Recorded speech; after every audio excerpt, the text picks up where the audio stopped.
मैं अब आपको बताऊंगा कि आर्मी चीफ ने जनरल कमर जावेद बाजवा साहब ने हम सहाफियों को क्या बताया था कि वो कौन है जिसने मुल्क में बारूदी सुरंगें बिछाई।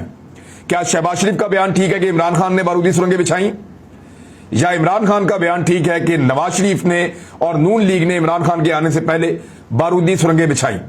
इसमें जनरल कमर जावेद बाजवा साहब ने एक बड़ा फैसला कुन और बड़ी जबरदस्त बात हमें बताई थी। सहाफियों को हम लोग वहां इकट्ठे थे, उस वक्त तो हमने ये बात नहीं की, लेकिन मैं आपको पूरे वसूख के साथ और यकीन के साथ, इसलिए कि मैं उस मीटिंग में मौजूद था और बहुत सारे लोग इसकी गवाही देंगे, और क्योंकि अब ये लड़ाई हो रही है तो ये चीज अब सामने लाई जानी चाहिए कि बाजवा साहब ने हमें क्या बताया था।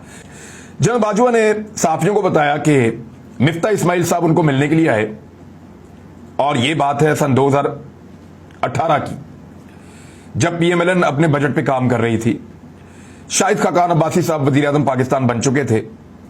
इसहाक डार